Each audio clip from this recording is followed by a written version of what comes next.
Nda sana tosara na ronga wasani klo na singalevungo ke vakai sa tongorina na mo ivola tambo inda na wili karana na nda lesoni ni mbarni nda na toso na vida na vakasama kotongo kau sa masutigo kau vambauta ni na rani veivu ke kina na kalo veiko na ngau na lago durumi tikongo sa kai tiko mai na vida na singa tambu sauti na nogu ndambe toka na ulutanga ka vatongo na kena waka pertania great is God's faithfulness in every generation. Sa lebusar na nona yalundina na klo na itamba tamata kedenga na ve itamba ngauna kedenga ngauna sauti na ve yambaki sauti na ve vula sauti na ve madhawa sauti ke vakamenda kautamo ibuka vula ke sara na ve singa sauti alondina tumai na kalo alondina na kalo na singa na noa alondina tikuni kua ke na ve singa ni mataka na alondina tikunga na kalo kasa lebu ke tikunga na nona alondina menda uvarite ki kwa kina ni koe na kalau totoka koe na kalau vinaka koe na kalau yalo loma koe na kalau singa buana yalo ni vivu kiaki koe na kalau singa vanganduni na lasu te ki kenda koe na kalau endang karavongo na kalau ndambe na nona vosa me vakaya kavi kenda na nonda ivola tambu kanda reide tiko na madha sauti na ve i vakasama iso na nona ndau ndambe na nona vosa na kalau ka senga vanganduni na vavala tunde itungai na nona vosa koea na ulutanga indana reide talitiko ni kua na sona vakasama au na wasetiko ve kenda me uvaga alongkanga takiko semani vakadhava na kau lago duruma semani vakadhava na ndrendre o lago duruma semani vakadhava na veka o sotava tiko na ngaunango ka mai kene ikuri na veka e lago durumi tiko e vite indai o vinakata meu tukuna veiko o ndambe toka na namu raivua na nonda kalau ni o koea na kalau ya londina ka sa lebu na nona ya londina na ve tamba tamata kedenga mai na ngauna saoti sa vakava mai na kalau ve ira ra vangambauti koea ra sa liuani ve kenda ndam bulan donu na ngauna ngo senga vakandu na ve sau na kalau na nona ya londina senga nindo ve sau na nonda kalau kanda rauni nda ndekina na nonda nuita ki koea na ngauna ungo ke na ve kai lago durumi na singa indai na lele cherma ia na kena wase tolu au na wile kanga ve kenda na matai ni lima na tikina ni mberni na toso na singa lebungo kauna tole ve kenda me una wile karana kena i baka ndewa vaka viti sa witoea unangai kiri kemuni ke vaka rawa nioni sulievia unangalala me una wili katalingana kena i baka ndewa vaka Peretania na New King James Version ko iau na tamata sa kune kararawa na kuita ni nona dhunru au na kiri como ke vakara mo makatakatoka na vasungo na kuita ni nona dhunru enda nangai reida na vivaka sameso na vasun bimbingo makatakatal tonga na vasungo na kune kararawa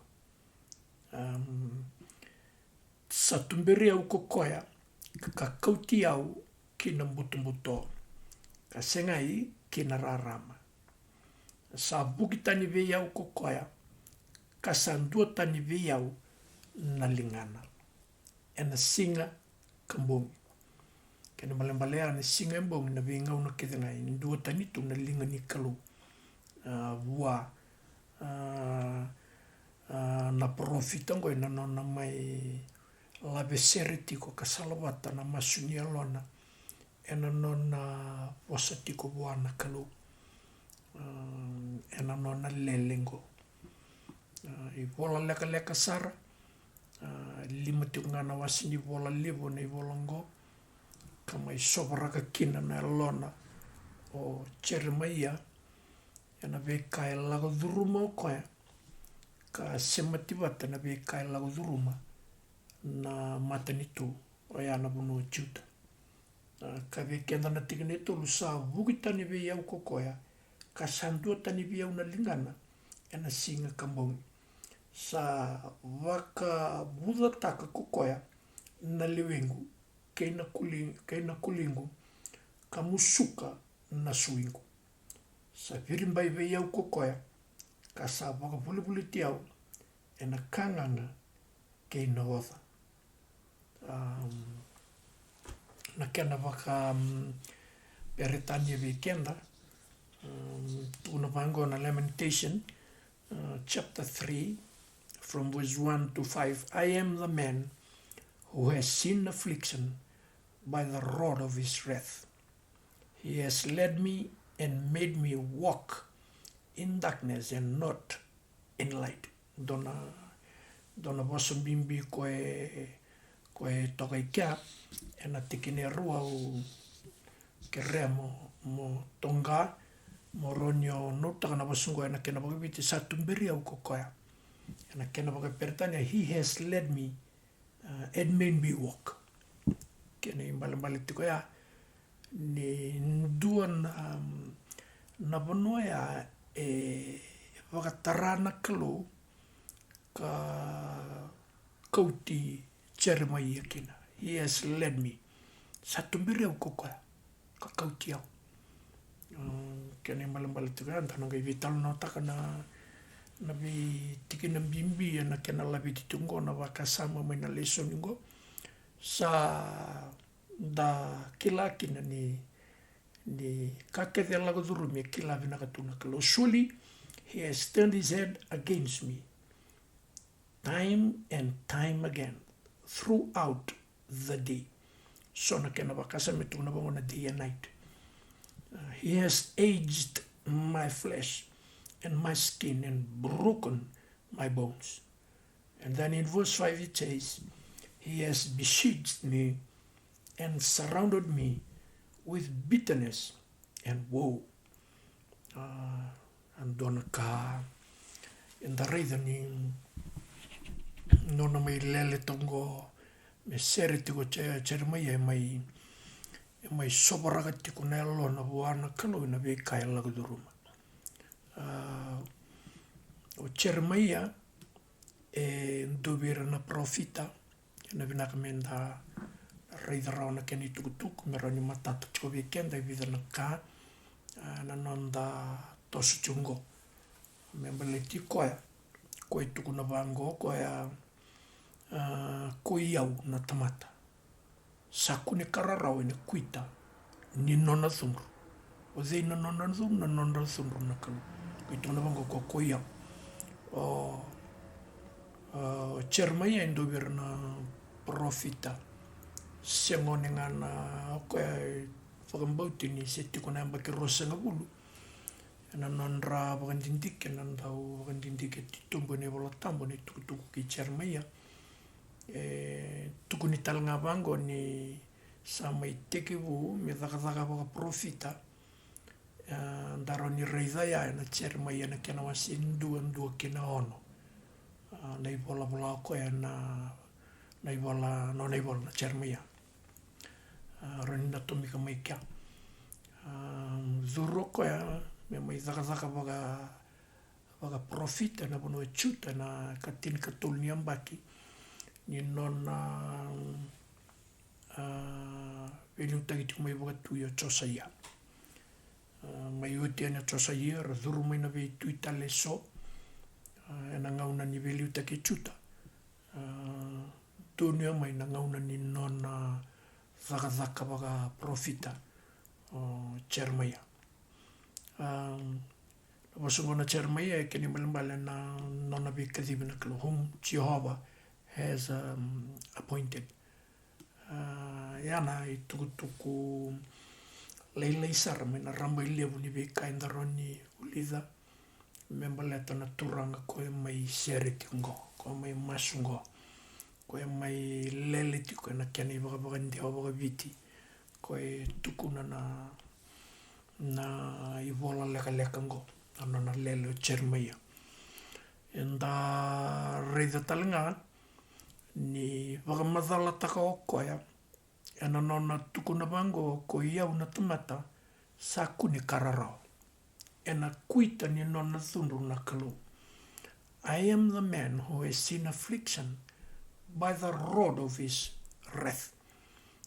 Dona kaendara ni vital nota ka ni tukuni wango na affliction. Ena kena wasawaka pertania. Wakandewa takatiko na iwa wakandewa wakaviti na rarawa. Affliction e kene malambalea na wakapertania na suffering. No, vivakararawa taki.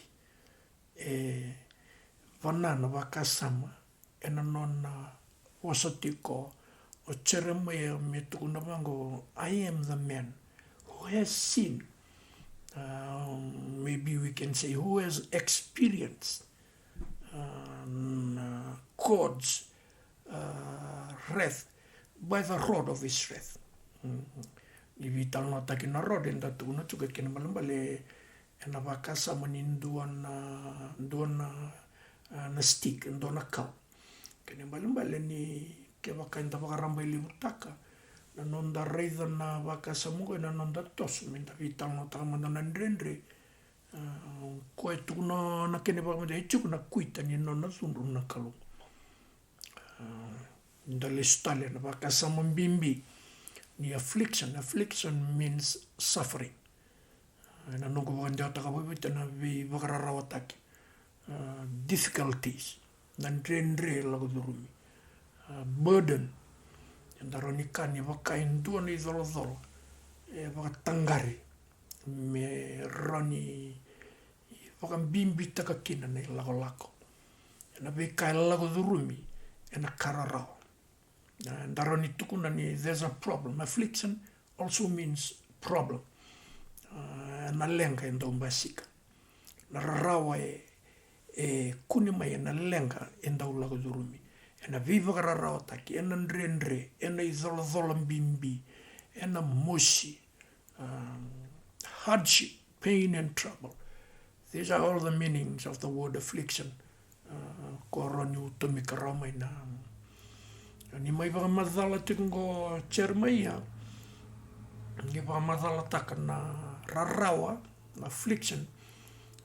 Ngai lai tumika whakatala mo koe na wase tolu na tikine tinikadiwa wakarei taka chuko nduana kai mbasika mai ena kai lagoduruma his outward affliction and the inward turmoil ra tukuna wanko na kai wusolo tu yelona ena ve kai wakila ni pressure takikina from without mai wakila toka within. Mai waka aliki na wakandua bua na ialo ni nona reida na kalo ni wakatarama na meutauta ena nona kalo ialo lama waka mai ndua na taurumanta mewangata na waso waka pertane mai waka ndua na waso kundu komplini daka waka ni reida sai seka ni ndua wango na kalo o eau sa kilate kuna nona paka dhauta katikine rua sa tumbere au kukoe waka vikau na kalau kina ndo na bunua mbuto senga ni bunua rarama na bunua endau vikau kina na kalau dinanga ni nona vika lagu durumungo Jeremiah his condition waka sema watatiko kalako wata na vika lagu duruma na matanitu na ngauna ya lagu duruma chuta na ngauna I Josia dona kambaleti Josia wakayanga taki baleta ni turanga ngarapa pinaka na kalo na matanitu ena nona vilu taki mai Israeli e na ngauna e o chosa ia.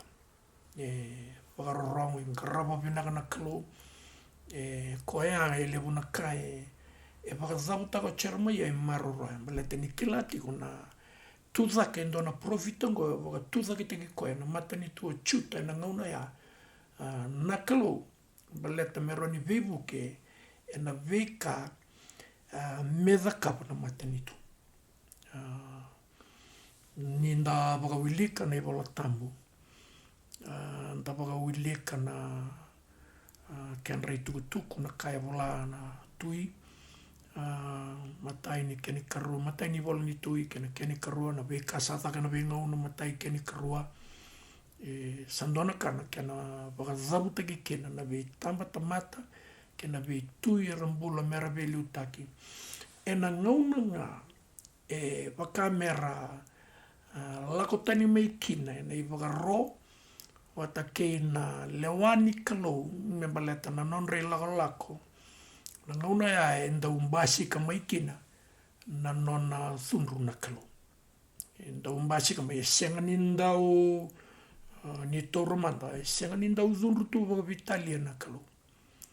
Baleta ni, o koe saru i kalau ia lolo, me thunru, baleta ni tiko na ka, e vina kato koe me roni vesuka rona tamata, se thavo ni mbalambale, ni nona thunru wana tamata. Baleta chunga na i wala ni tamata. Baleta chunga na i wala dha. Ni nda wakawilika na i wala tambu e nda kuramboi, e nda sa ngalu, e nda uthakava na kalau na kai thakava. E na i tamba tamata kethenga. E na vinaka veiko wata ke iau i ndai, e kai mai wakathavu taki chungo, me nda rani ndona kai e nda wakararama taki kina, ni wakamathala taki na ve ka wakaongo e na ngauna sawati, e na kai thakava na kalau, e se senga wakandoni ve sau na kalau. Senga ni me wakausa tukuna choke, senga ni ndau wakasausa taka na tamata na kalau, me thunru watu wakavitalia. Me lako dhuruma na ndendre, me lako dhuruma na e tiko, na vuna e ndau thakava kine ana kalau. Me na ve ngauna sawati, e nda na wakilati ko e ndendai. Kena vei singa ni tamata, na vei singa ni mataka. Dina ni sa mai ngauna e nda la kobongo sa ngauna tiko ni nona loloma grace na kalau weekenda. Sa lebu na kai senga ni conditional me waka e adutu mai liu. Nindau talai rarawa, au nangai thakabongo. Nindau thaka talai rarawa nangu wasa, au nangai thakaba ve kemto, au nangai wa kalunga tate kemto e watu ia. Io kenda na ngau nango, me waka usa ukela ni uthauta na madha sa awati. Nda sambula tiu kena ngau na ni loloma ni kalunga. Ia ndona kame nda kila vina gatiko, dona kame o kila waka vinaka o iau, dona kame o kila waka vinaka, me matata ve iau, matata ve iko, matata na isungu lotu, matata na iango i karisto, matata tiko na tamata kethe ngaravi kalau, matata tiko na tamata i sini kilana kalau, ke o mani sema tiko mai, na singa levunga o vinakata me utukuna veko, ni ndambulan done chungo, and dona ngauna ni grace, but alongside grace there is always the wrath of God. Rautiti wata tonga mango. They run in parallel. Ni tiko na ngauna e nangai lei sota kina. Tiko na ngauna e nangai lei sota kina mango. Baleta ni loloma na kalau, e senga ni kautatani. Ni wala dha, ni ngauna e mbutu se wata kina na loloma, waka vunga ni kalau na tamata. E na tiko na ngauna, e na tamusuka kina na kai te waka, e na i wala ni mbula, e mbula kina e na i wala dha. Dona kau ndau, dona kau ndau marautaka me udhauta, baleta ni kalau e ndangarava, o koe kalau totoka is fair and just. Fair view na thakataka ni kalau waya.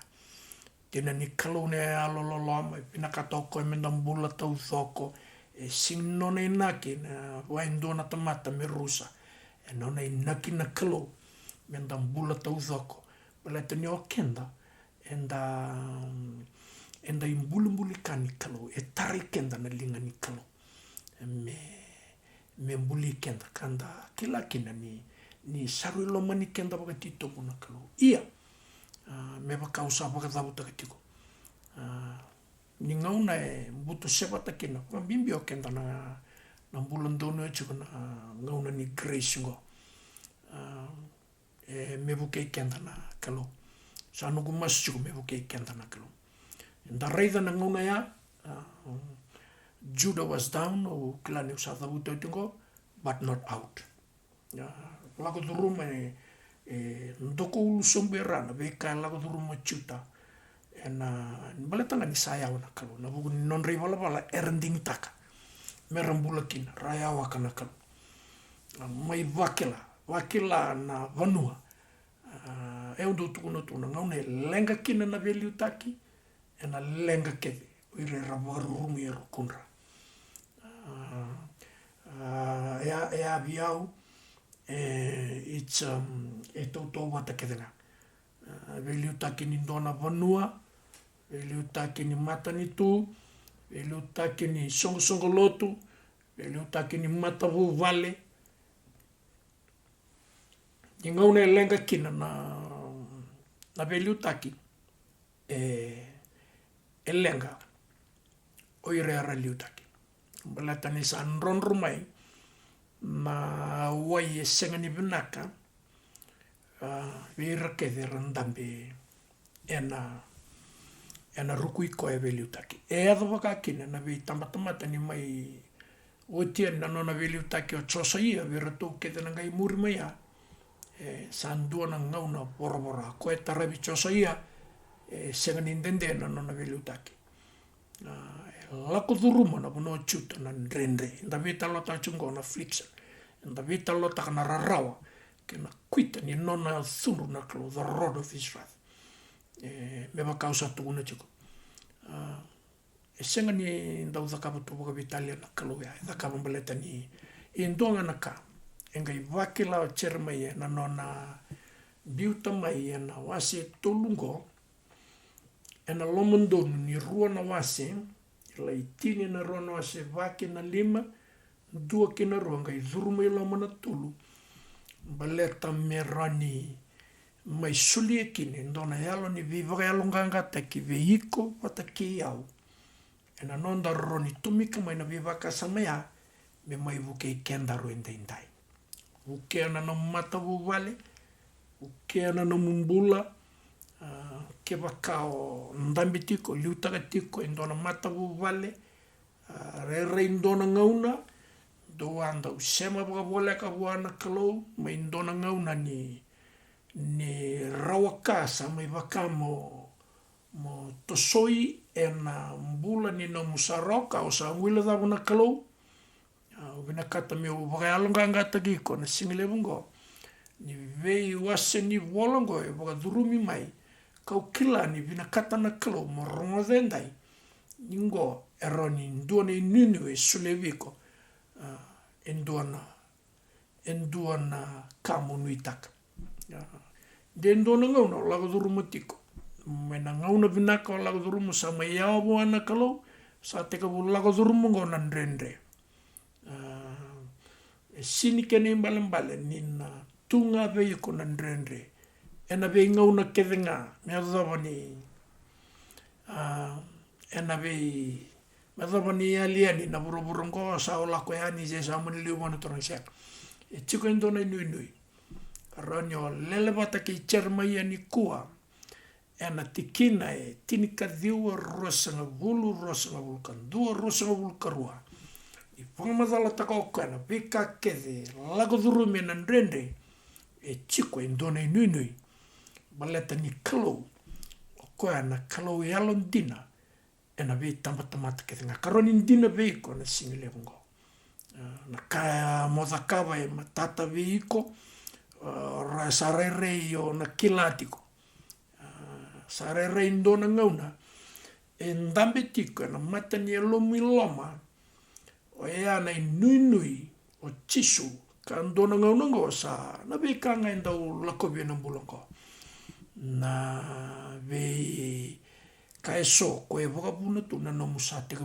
toso mo ya mai wana kalo vina kata mo tu ne viko ni kosa so vi ke mai kenda mbek ba se mo tu mai ela ko dur mo te ko nandende au tu na viko ai ko se sin dinanga ni a down ti ngo but you not out. Judah was down but Judah was not out. God was punishing Judah for her sin, but did not reject her as his covenant people. Oi korera ye down chungona no mumbula na veka lo ruma, but you're not out. Se sengani oti mbato iko ondua o sa wakatule wataka oti mo zingo michisu ndoanga na ngauna ngoa balete ni tiko na nona bosni ala memba le tiko ana singa salango e tiko ndona ka ia bosu kini biko na kalo ena ngauna ngo beba kanga bosa ena ngauna ya na kuita ni nona thunru na kalo ena senga ni vinaka viko senga ni vinaka vi yao ena vinaka me ndakila me vakausa kaitiko e tiko na kuita ni nona thunru na kalo the rod of his wrath sini keni mbala ni kalo sa bayanga takatunga na binga una kedenga senga baleta ni okoya ndau masika ngamai na nona thunru na kalo baleta chuko nei bala da senga ni thunru bona tamata e thunru bona nei bala da e lomana na tamata e kau itaka na tamata e vamaringeta na tamata koya e sini baka sausa takakina me baka sambalia takakina na nona i kuita ni thunru na kalo e tiko na kena i mbalimbale kina kena i naki ko e ndau taukina na le wavango ni kalo ko mai vamadhala takachiko o cheramo e me kuita ni nona thunru the rod of his wrath na kalo endanga ravo ko e na kalo totoka kalo yalandina vidanga na tolunga na vakasama me umai semata na nonda toschungo na nonda reida ni kalo e waka e tumberi koia ki na ndua na vanua mbutumbuto e wasa anda o kaitiko na vanua mbutumbuto e tuku nei balabala dha e waka e tumberi koia ki na kalo keni mbalimbali chika allow taka God allows for this to happen. There are certain things because of his wrath, God allows it to happen. Even to his beloved. Oira na nona tamata lomani na kau. Enda waka tarana turanga meatha ya. Ka kua ni o levuna ngauna sa bilitanga na te voro. Senga sona ngauna na te voro e wele vinaka sartunga. Na nomo waka sambu taka ngau iko na mbula wakalo kau sale mbutu sebata kina nei wala da na ngone thinroi manda ni ta reida o ko na ngone ni loma ni vale se avando ni be suka bua na nona baka tula wa te ki koya o tamana la tani sangangan renga kino ko me sa mbiumbi mai vale me salako ta reida na kena baka sama lebu rendau puno taka lebu rendau baka tabu bulitaka rakai bango ni salako sala ya dhaba na bono ya dhaba la kania na kena kakana ko sindondono me kania sala ya dhaba indua na mbula sa kilao ko ngai kinta mai o ko nalo na sa tu botu ke ira na buak na bono lolo birata undua rani mbula kinendo na tamata kania na kena kakana e ndapaka pina kataka na kalo ni rau ni vivaga na numi e na nona tamatelo ma me kinda bona bono ya e sindondon me tukila ora ita chunga na nona lolo ma libu na kalo na no mundingi e ba ro ta chunga kalo ia na kalo e vina kata mundingi taka na veka vina dingi taka na mbula dingi taka na vinaka balata na dingi taka na kalo dingi taka chisu balata ni na salabata mai na vi kale levu e wakautaka tuna klo na package ni vi wakalunga taki membeletiko as a child of God kana ka release taka tumai mga malo viko during this journey. Sangali kinta na ngone dinroi. Au pakapini manakataka ni rani lakamoi wa nikua today nikua au na lesu bita. Au na lesu ole tukuna ba usai bala dai lomalangi vi kemuni talanga. Na nona vivu tuni mai na bono esa litu kina. Na thaben da kai chuka ni kalau na tamanda e kau i te ki kenda chuka ndai. Lebu na ka ado tu weekend me tana kanga ina ningitaka na ka inda wakatara me ado weekend. Sini se au na lolomni. E wakaki no chuta na ngaunea. Wakaki no chuta na ngaunea. Ia ngai ndona ka ni tiko na profita ngo ngai ndomo chuku ni kalo e na vanua.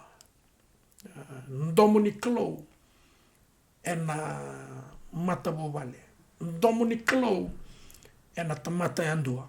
E ndomo chuku ni kalo na profita ngo kamai sotawa kina na vendendre ke ngai sotawa tu na matentu mbai sotawa tu ko.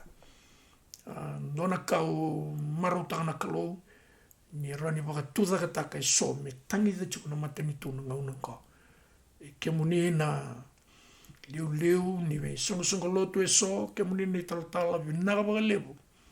Ano muni tangi da chiku na matani tu, tangi da chiku na tomata, tangi da chiku na vanua, tangi da chiku na kau tamata ke vite ndai, tangi da chiku na wasa pasifika, tangi da na vuruvura, tangi dake na vanua Afrika, na vanua Europe, na vanua waka Amerika, idhake Iran, tangi dake chuku na vanua waka Asia, enda marutanga na kalo kilani waka. Sotavi chuku na ndrendre, samasu, ka sa nonda masu wata, nda vita urilinga taka chuku, menda toso wata chuku, ni be suki wata na alonda, me raoni nda tudhake, me kadhibagi tiku, na itukutuku vinaka, na itukutuku ni mbula, na itukutuku ni veivango leimai na vunondonu, baleta me kaku ni mbutu sebata na tamata, na ibalabala da.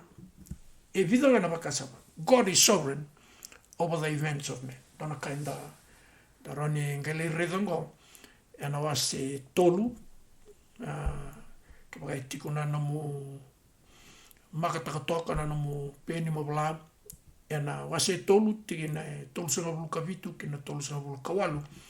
Kai mbasi kamai kina na nona ngele vamadala o chermaya ndina ngana veka lago durumi na ndrendre na tata mosa na idolodola sabakai vakatarana kalo mele box taki mele vakisi taki na ndono bono sa senki ni avala vakila na levena vakila na nona sui vakila na kulina na kulini angona vakila na kakirngabwa ngai ve avala sa senga ia ena ndono bonongo engai mbasika mai kina na klo ena tikine tinika diwa me baka usaka tiko kantana ngai toso enika tinika diwa rosanga bulu kandua kena rosanga bulu karwa kanga uwe tukuna nikua me baka longa ngateki komokila ni kakedungo se control takatunga na klo wilikin na nomun rendre la kobitu buru ndai rendre la kobitu viti na matege vivi tau viti ngo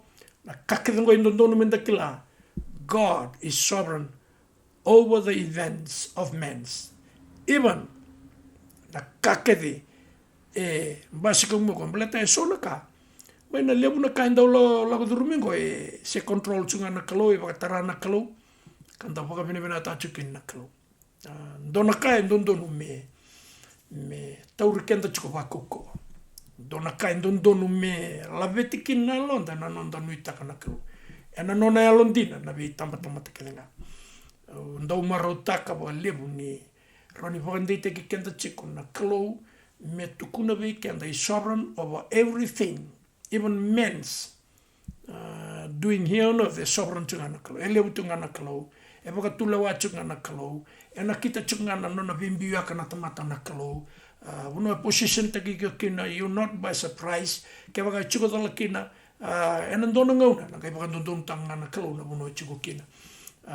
Kaya baka chiko tala tiko na uno tiko kina, abina kata meu tukuna rongo biko, ni kalau ina toso, kena kau lago durumo chingo, onanga intambindo. God is sovereign over the events of man and over every events that are happening today. E sovereign chunga nakalo, ilebu chunga nakalo. Ko ya santona ka, ando buka bina taka chukuna, beba kausa, teka buka tabu taka chukumea, indona mdina lebungo, ninda kila chukuna, kai teka buna veiko nakalo, ena nomu buka mbula ingo, o koe na baka tabara veiko. Ena sengan rani talambiu teki kenta tu, kenta na tamata baka mbula indai, dinangan yu sayao mai buana nakalo. Rera sayao mai na nomu fellowship, watake na turanga, na yalo tambu. Kasa mbele tani sayao nga mai vichisu, yao mai na mbula bakalo, yao mai na mbula, o roni o maroroi kine, na ilago lakungo, o sayao mai na nomu fellowship, watake na yalo tambu koe, esematiko, watitombu vichisu. Koe ae, enda na kai teka puno koe, enandona singa na heavala koe, ena heavala me wakale sui komai. Kene karua, ni wakasa mga meu tukuna rongo vikenda, ni nda reida tikuna yalo lebu nda reida, matai ni 5 na tikina, lako sumbia, me adhava na tikine, tini kawalo na veka, drenre yadu. Sin brings forth tragic consequences. Nei wala da, endau kautamai, veka e so, koe sengani o namakana no mumula. Ena kautamai veko nambula I wala da. Tikine wase 5 na tikine tin kalima kene tikine tin kono. Reida na baka samaramba ilebu e wanatiko. Mai wana kene nda reida ngo. Kanda reida bata tiu kena ni wala da. E kautamai na vei lenga le lebu na wana ochita. Wa sa tuncho weekend. Lenga na vei liutaki. Ene wala da. Lenga na matetu. Lenga na manua. Ena lenga na no matabu wale. Kaya waka sinyo warong chukuma niko, wakawal taka chukuna kautuna chuk. Sangambeka niyo na reidango, ena ngau ndona singa ni mataka. Ando tukuna bango, kakete tiba kana tamata, ndona singa, ena tamusuka.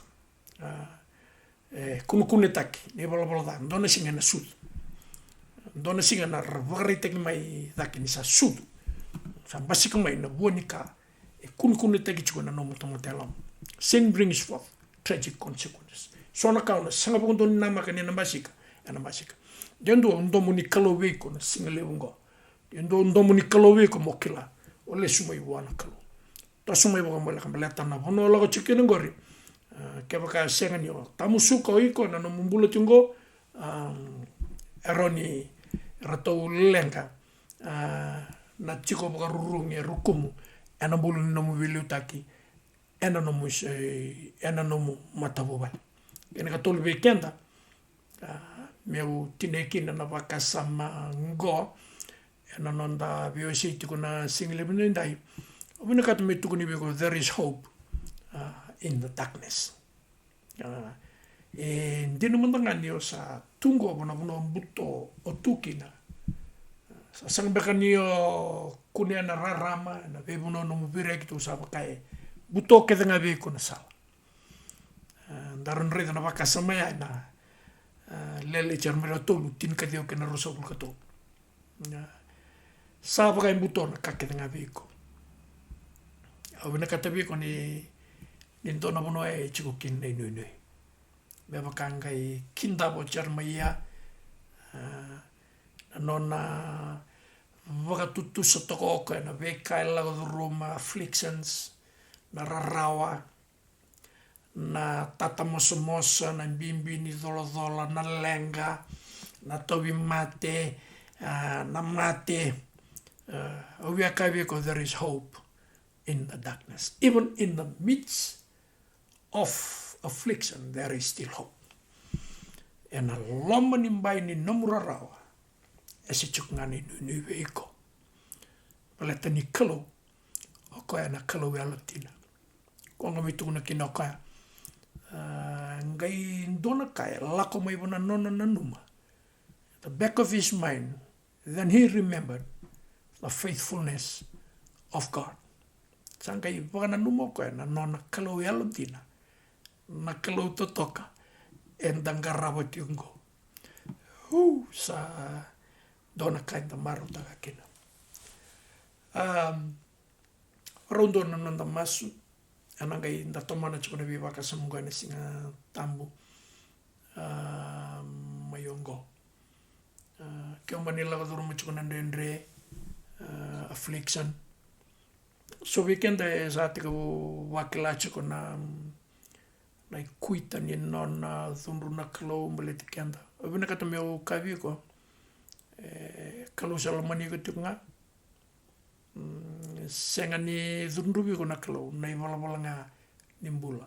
Na iwala nga umbutu sebata. Ko ya senga ni vira ro ka kina kalo sabsabango. Ko na kalo yalo sabsaba. Kalo yalo ndondonu. Na kalo yalo loloma. Na kalo yalo vinaka. Na ibaka rura na singa ni rarawa. Kasakilei re rabarabi buah. Sema ni baka dhaba nui taka chukuna kalo. Balata ni kalo ngo. Era ni labiti ko taka talimai. Ena nga unongo me baka lisui ko mai. Na puno ndonu nga. Ena nomu itutu ndonu nga baka lubi ni kalo. Endondonu mandamikina. Awiwi baka longanga taki chiko na ndre lago dhuru mitingo e viti. Da kilati ko ni da kalungata baka lewu na matin tuo viti. Senga tu ni yado kina na ve kale lewu yado tu na ve sa iburuburungo. Ndina ni da lago dhuru mamai vidana na kale lewu na ndre. Thangi lava ya lako wikenda mai na vinga una saoti. Da raida ni ngonungo e tabakila ni sa rongo masu kuna nonda kalau maro ibiti kuna lingana sa ndina kena lingana loloma na kalau kebaka uti kuna single bungo sema tiku mai rongo tiku mai yo nakata mozaka bendona baka tulewa na no mi lesu mai wana kalau na ndrembe kalau duruma rongo dana bosu ni kalau ngo baka bulidiko baka nanumiko, baka dondonu tagiko, rebuke tagiko, correct tagiko, baka bulidiko teach you. Tuguna chakabanga ni correction mbich kenda dondonu mai. When God corrects you, what He is simply doing is getting you to the right path. Baka dondonu tagiko mai nakalo. Rando matanan masu. Tapos nang anda bikin, niya siya mitiko mai, tuguna wana turang, bawa ni banata na muni wasa. Rame utor na kain nongo na ndrendre o lago durmo tingo kila ni o kemuni you are sovereign above all ndrendre kina kaba katamata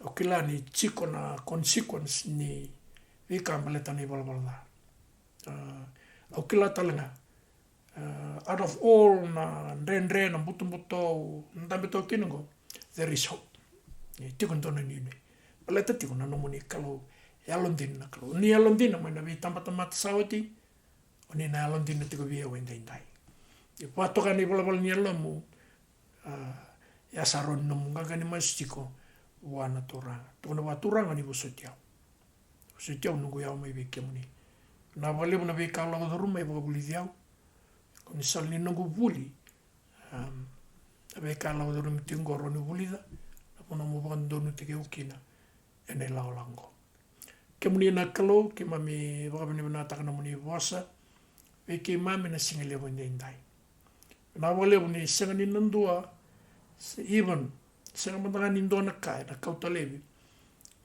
yo ke muni na kalo ya landina ke muni na kalo ya lolo e semati na muni ya landina ke ni bala ibe imbula taleso ibe talota ke muni ke mami na kani woni kalo ya lolo Vita lota kena alondina, kena alovinaka, o kemuni na kena kalau.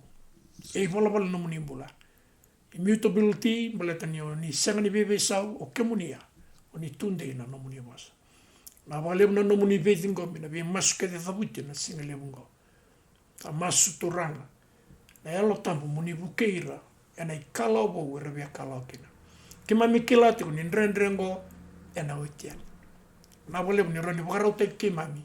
e ka lago durumi tu kan dai na papa rau singa na tankin nanda kui rau taki papa vinaka na ni mai mitamata lama spirit soul and body na bale buni koni na to sai ke mai mitika na masuke na paka tamu na lago paka tito muna muni basa waro ro taki na muni ami masu ka paka vinaka na di chisu na iba mbula enduanga me adha na singa tambu tala me ongo kere ko mo bisure tu mai wanu ni bina tu gani song loto e tawile buni na ndua na madhawa buo na turanga na madhaongo emeni